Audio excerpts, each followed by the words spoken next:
Good morning, and welcome to another edition of Talk Business with Audrey. I'm your host, Audrey Bell Kearney, and my guest today is Anahita McRobbie. She is the founder and CEO of Healthy Madam, and she's all the way from New Zealand, and I'm so happy to have her here. What time is it right now in New Zealand?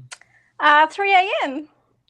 Really? I was sitting here yesterday on the internet, and I said, "Now, what time is it going to be?" I still couldn't figure it out. I didn't know it was 12 hours ahead. It was crazy. So by the time I got finished going through all of the countries, because by then I was intrigued. I said, "Okay, let me see what time is it right now in China. Let me see what time it is in Israel." So I just got intrigued. So, well, thank you so much. So, okay, so it's 3 a.m. in New Zealand, and she looks beautiful, like she's about to go out for a spring walk. So how are you? I'm good, thanks. So is New Zealand where you were born? No, I was born in Iran, and I moved to New Zealand when I was about 12. Okay. Yeah, I've been here ever since, yeah. Okay, so how is it over there? I really want to go around and visit the world one day. And I know someone said to me yesterday, one day is not a day on the calendar. So I have to make some plans to visit the world. So how is it living in New Zealand? It's beautiful. It's very peaceful and quiet, and it's just very relaxing. Yeah. Cool. So now, Healthy Madam. So that's the name of your company. How long have you been in business? With Healthy Madam, it's been about 6 months. Okay. Now, what inspired you to start this type of business? Because, there's so many websites out there right now that are talking about beauty and fashion and health. And I even actually tried to start one built around, and I started. It's a lot of work. So what inspired you to start Healthy Madam? Basically, I used to work at the international airport in Auckland, and I used to sell beauty products. And from there, I started bringing my own products and selling it myself. So I've just always been really interested in beauty and what's in the product and why should I use this. And pretty much about 6 months ago, I moved to a farm because I got married, and I moved out of the city. And that's where I thought, well, I can't really be selling products anymore, like to farmers or anything. Okay. The options got limited, so I decided that it would be a good idea to have something global and online. And because I've got heaps of information, like with years of being in the industry, and I just thought it would, it'll be good to help other women like clarify what they're actually buying or what they're putting on their skin. And pretty much that inspired me to start the website, Healthy Madam. Okay. So now you have your own line of products? No, I with the original healthymadam.com, what it was is that there's all these scientists that have come up with all these digital products, as in they would give you information about nutrition and what you're actually putting in your body and how you can say if you've got acne, like what's actually causing it, how would you fix that, instead of going into the, doctors and buying all these expensive products trying to get rid of your problem, which would end up costing heaps. And at the end of the day, you're not actually fixing what caused it. So you would have the same problem for the rest of your life, and it will just keep costing. So then there's all these digital products online that they will tell you exactly what's causing it, what's actually going wrong inside your body, and how you could fix it with just fixing your nutrition and what you're putting inside your body. So you would permanently get rid of it. Same goes for anti-aging and other products. So I've just been reading and searching, and I'll pick out the best ones that are available, and then I put them on the website. I recently, I've been a big girl all my life. I've been a plus size girl my whole life, but over the last probably 3 or 4 months, I gained like 30 pounds like that. And I went to my doctor and I said to my doctor, "Hey, listen, I just gained 30 pounds and I haven't done anything any different than what I was doing. And so she said, well, you know, you're getting older. I'm like, oh my God, so I'm going to get older every year. So you tell me I'm going to get an extra 30 pounds every year. So it was kind of crazy. But what happened was I went to someone suggested I would go to an endocrinologist. And I went to an endocrinologist, and come to find out I have thyroid disease. And I didn't know that. I had no clue. So he ran all these tests on me. And he told me, you know, you have thyroid disease. So I now recently been on every diet you could possibly imagine except the cabbage soup diet. Never did that diet because I thought it was disgusting.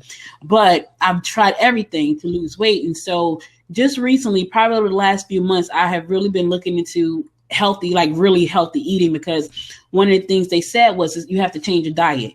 You know, like I have thyroid disease, but I have to change my diet. And that's probably the only thing that I have. Like people think, oh, you got high blood pressure, you die. Nope, I don't have any of those things, but I do have a slight case of thyroid disease. And I know that it can be reversed with my diet. So what you're doing is really going to help a lot of people, because it's so much crap on the internet. So when when I'm looking for stuff, it's like, okay, I don't know who to believe, because it's just so much crap out there.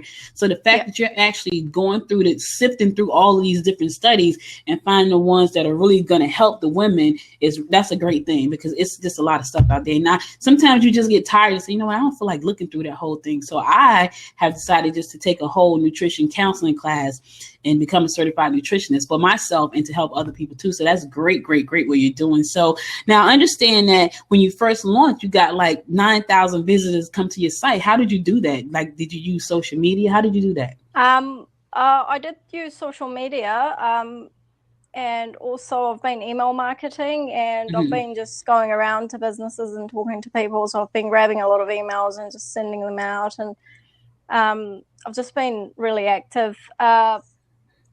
And that was why I launched a social site afterwards, was so people, because say for yourself, now you've found this diet and it's great, or whatever is working for you, you could share your story on the socials, so someone else that's struggling could benefit from that. So it's all about sharing information. And the difference between this social site and other social sites is that I've put set algorithms on it, so therefore you won't read anything offensive, like it immediately blocks anything offensive or racist or anything disgusting that you don't want to see. As for generally on social media, you know, you're bound to see something you didn't want to see, or it wasn't, you know, or you might get offended or someone says something rude. So I've set certain standards there, so that there's you know, good morals, and you know, because it's a beauty site. So that's one thing that's lacking on all the other social media sites. They say freedom of speech, but then you go there and then, you know, you just read something you really didn't want to read, or will, you know, upset you. You know, I was in a meeting last summer with the Canadian consulate, and so they were talking about all the great things they have in Canada. They were telling me like how education is free and healthcare is free, and I'm like, really? Because you know, in Canada is literally you can walk across. Once you get up upstate New York, you can actually walk over and you're into Canada. It's that close. And so they were talking about how everything was free, but they don't have freedom of speech. And I said, so. You know, they said if you put out anything that's slanderous or defaming, or you can go to jail for that. And I was like, really? Because, you know, in America, it's freedom of speech. So like, no, we don't have freedom of speech. We have free everything else, but not freedom of speech, because we don't want all that negativity in our society. And it makes a lot of sense. You know, I think it's really cool. So the fact that you put filters on your site to block out that type of content, that's a great thing. So now, it's so many online businesses out there, right? A lot of them are doing, you know, all kinds of things pertaining to women. How do you set yourself apart? Like how do you differentiate what you're doing from all the other noise in the industry? Well, most of the other sites, basically what it is if they're selling something, they'll be reviewing it themselves and they'll be talking about it themselves. So basically you're just going to have to take their word for it. As for our site, it's social, and it's not just what I have to sell. It's actual decent reviews of people that are actually using stuff, so then they can freely put it up that, you know, this wasn't working, or that's good, or they can just share their experiences. so therefore, when you're on there, you can it would be the ultimate place to go to see what should be like the best shampoo or what's the best foundation.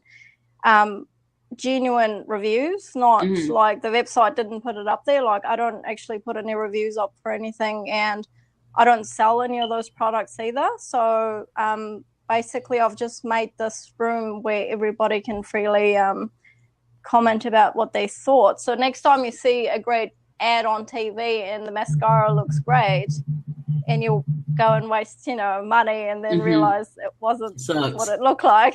Right.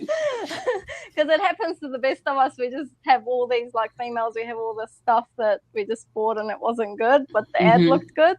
Right. So this would be the only site that we actually don't review anything. We leave it to the members to decide whether like they bought something, they liked it, or they didn't like it.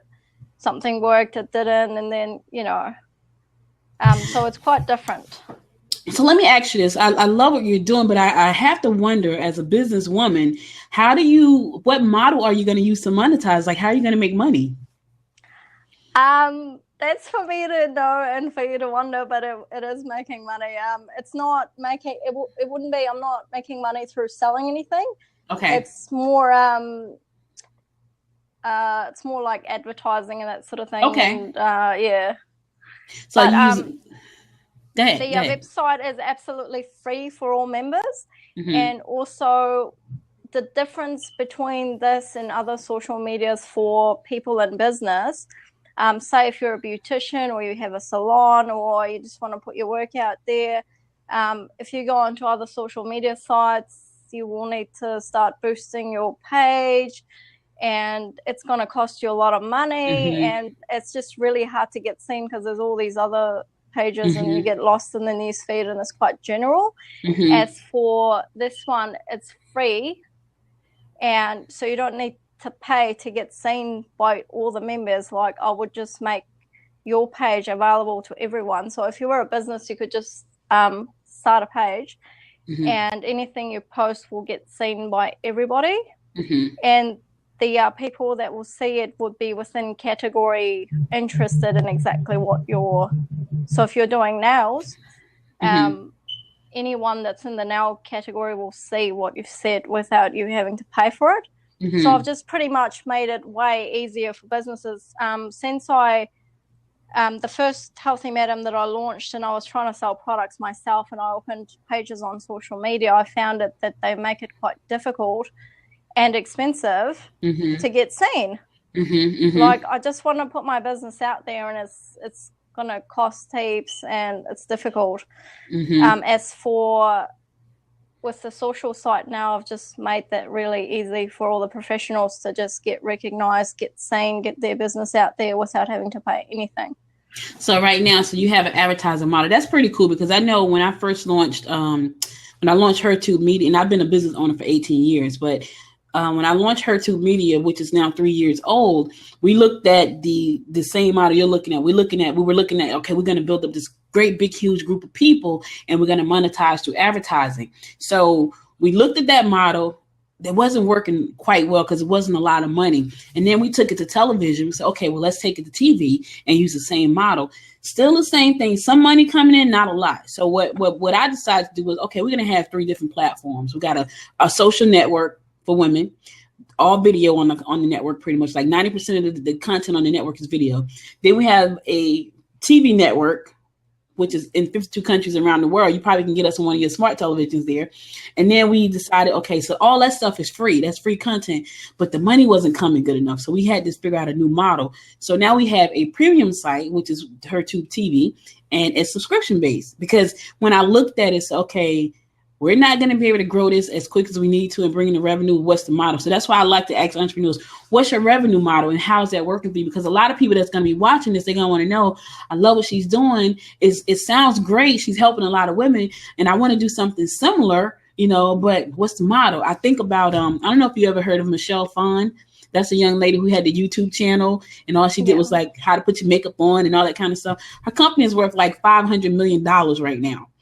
Yeah. And it's worth that much because she was doing reviews though. That was the difference. She was doing reviews, and brands started coming to her and said, hey, listen, we want to partner with you. So now she has this whole company called Ipsy, which I think is so cute. The name is cute and everything, but the company's worth $500 million. She was doing something similar, but she was pretty much talking about makeup, how to put it on, how to take it off, and things like that. So there are a lot of companies coming out like that. And it's always interesting to know what revenue model are you using? Because I know, with us, we've tried 3, and the one that's working right now is our site that's kind of like a Netflix. It's kind of like a cable company almost, but it's online, on smartphones. So that's pretty cool. So now, where do you see the company going? Like, where would you like to see the company go? Like when I mentioned Ipsy, she's a $500 million company right now. Young lady about your age, beautiful young lady, and she's doing amazing things. So when you think about Healthy Madam, where would you like to see that go? And what's your plan for taking it there? I would like Healthy Madam, or I think it will be the ultimate beauty website for everyone to be hopping on, whether they just want to chat or they want to socialize, or whether they want to find out what their next look should be, or what the next diet should be, or whether they just want to look at the rating on products, like genuine ratings. And then it will also be the ultimate targeted advertisement for people that want to be putting ads up and that sort of thing. But it will always be free for all the members to be in it, and have pages and that sort of thing, and I'll make it easy connection, and it's safe. So I think it will be the ultimate beauty website in a few years' time. I think that's really cool. So I know you put in a lot of filters to protect your members and to protect them from crap that, could be put up by anybody, spam bots and things like that. Did you do the original programming and coding for the site, or did you hire a coder to do that for you? I did myself. Oh, cool. Yeah. So you're a woman at code. Yeah. Okay. Yeah, and I've also eliminated people getting stalked, as like you can't really if you post something in the stream, everyone will see it, but they can follow you, or they will see what you've posted, but they can't actually look you up when you're not posting and that sort of thing. Which means I've made it easy for you to get seen by everyone, but you can't have someone stalking your page, coming back, every 2 hours to see what you've posted and that sort of thing. But if they're following you, obviously they'll get a notification that you've just made a post if they like your business or like what you're doing. It's just how I've designed it, is I've eliminated any harassment, abuse, anything offensive, anyone getting harassed, all the sort of things that are going wrong in all the other social media sites. I've pretty much filtered all of it, but made it easier. Now you know that you're pretty rare. If you are a woman who knows how to code, that's a rarity. So that's pretty rare. So now you have to really capitalize on that fact that you are a woman that code, because here in the States, that's one of the problems that we're having. Like, there are not a lot of women in technology, and the fact that you know how to code is huge. So you have to really put that out there. Like you should send me a press release so I can put it out that you code, because there's just not a lot of us out there. I don't know how to code. So what I'll do is, I know how to use WordPress. I can go in there and I can drop a plug in here and there, but that's the extent of my coding. Like, I can't put in a filter and all that stuff. So the fact that how did you learn how to code? I just did a lot of reading online, and my dad is a mathematician, so I think I've just had the brains for it. So I've just spent hours of my time just online trying to figure out the codes, and then I started writing codes, and it was a long journey, but it just happened. But I've always been interested in doing that, but I did notice there's actually not a lot of females that code that much. Oh my God. The IT guys are always males. Let me tell you, that is such a big thing here in the United States, that there are not a lot of women in tech and biology and engineering, but specifically in the tech space, because nobody really teaches okay, you should learn how to. I say it all the time. I tell my niece, she's about to go to college. I was like, what are you majoring in? She says, oh, I'm majoring in political science. Like, you should learn how to code, And she goes, why? Because I've heard that it's really simple. When I was younger, I probably would have been a lot apt to say, yeah, I'm going to learn how to do it, but I'm not. I don't care about doing it right now. I can hire somebody. But for her coming out into the world, there's just not a lot. We have special programs just for that called STEM, just to teach young girls and minorities how to code, more about mathematics, more about engineering and technology, because there's just not a lot. And so when you look at a lot of the stuff that's on the internet, you see a lot of women talking about, we want to get more women in tech. We want to teach more girls how to code. That's a big thing. So the fact that you know how to do that, that's even bigger than your website. Like really, like if you kind of hooked up with people and say, hey, listen, I'm a female and I code. We got a network here called Black Girls Code, and the ladies. I want to say she's in I don't think she's in San Francisco, but she's in the Midwest. And her company, she learned how to code. She's a Black woman, and she teaches girls how to code. And it's so cool because it's just not a lot of girls who know how to do that kind of stuff. And it's so many opportunities out there right now in technology. And I watched this. I don't know. I think you could probably get it in New Zealand. It's called Bloomberg. I watch Bloomberg West every night, and it's all about technology. And it's just a lot of new things coming out, and not a lot of new innovations, but not a lot of women doing those things. So the fact that you even know how to code is huge. I don't know, I don't know how it is there, but here it's a big thing because it's just not a lot of us know how to do it. Yeah. And I'm actually programming a lot of features that will be quite new to social media. Mm-hmm. So I will be launching them one by one, every few months. Mm-hmm. So, So now cool. Let me ask you this. How are you getting publicity? I know you reached out to me, but how are you getting other publicity? Because if you could do what you just said, you could launch a new feature every month. Every time you launch a new feature, you need to put out a new press release. Yeah. And say, hey, Healthy Madam, Talk Beauty with Healthy Madam. We just launched a new feature, and put it out to all the tech sites because they are right about it. And you'll get even more traffic. Because when I first started, PR was my thing. Like, we didn't have money. We started a business. We had no money. So I had to learn PR like you learn code.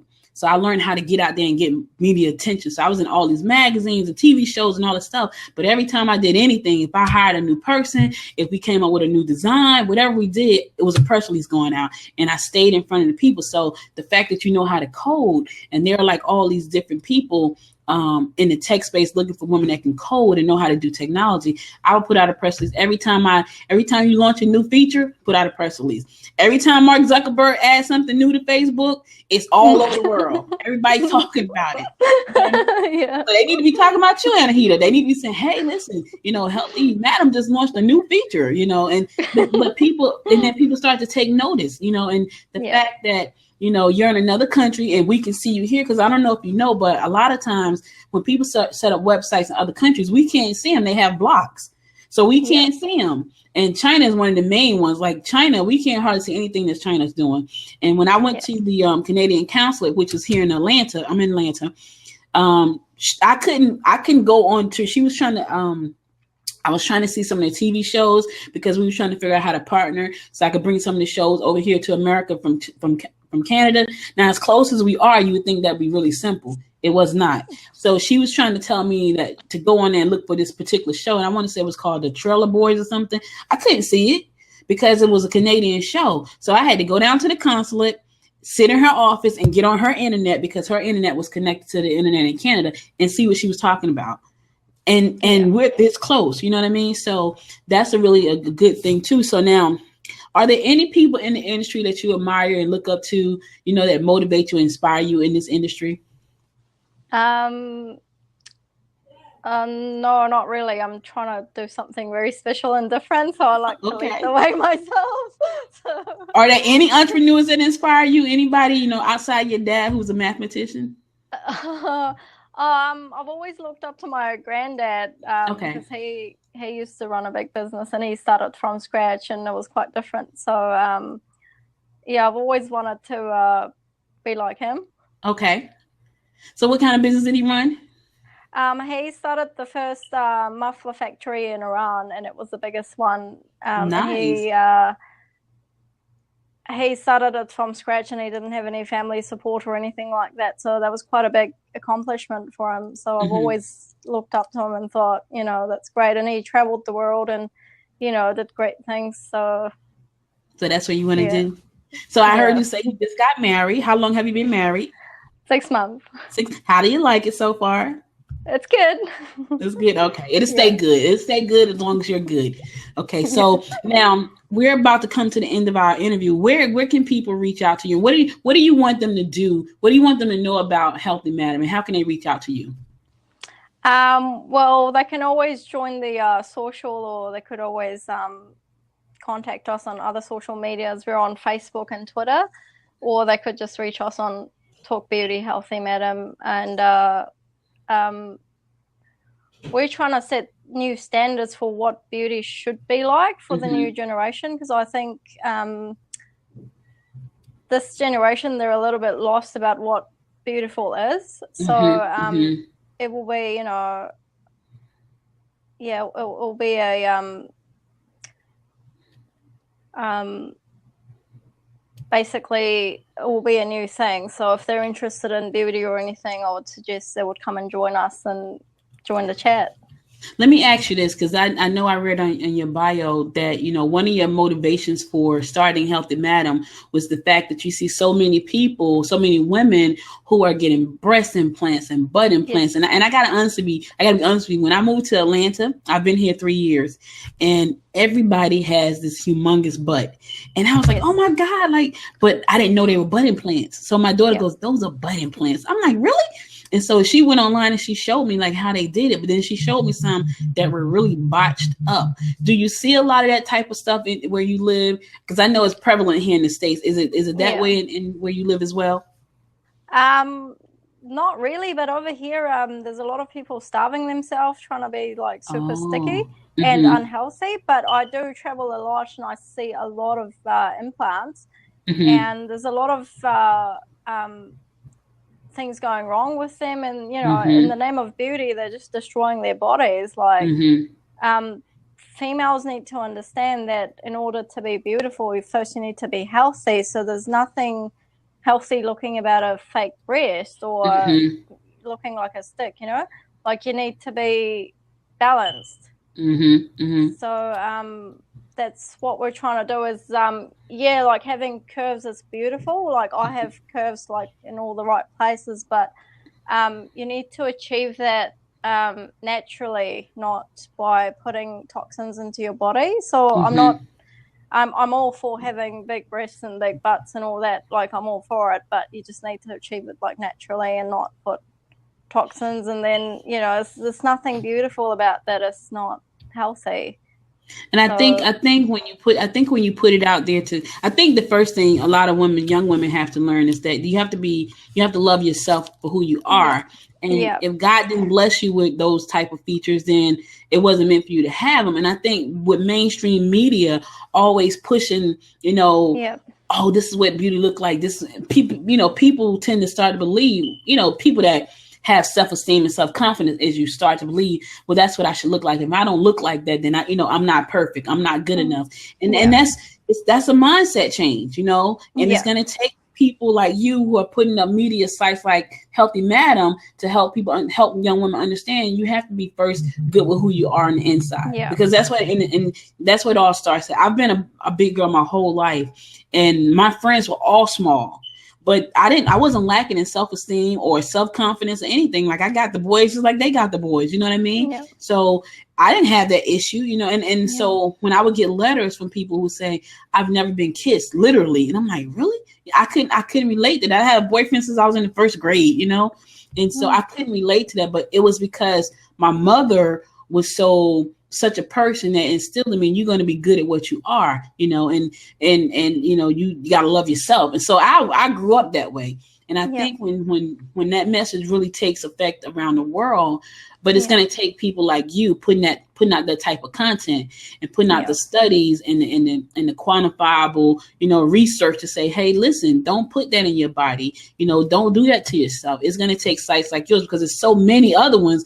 You need to be beautiful. You need to look like this to be beautiful. You know, you need to look like that to be beautiful. So the fact that you're doing this, I really applaud you. I think it's a great thing. And you can always come back on this show when you got a new feature you want to release, when you release your first book, because I know you're going to release one pretty soon. You can come back and send me an email, say, hey, I got a new book. I want to come back on the show, and I'll be happy to have you on the show. So give everybody your website address, and so we can make sure they find you and go there and put stuff up and talk about their favorite products and things like that.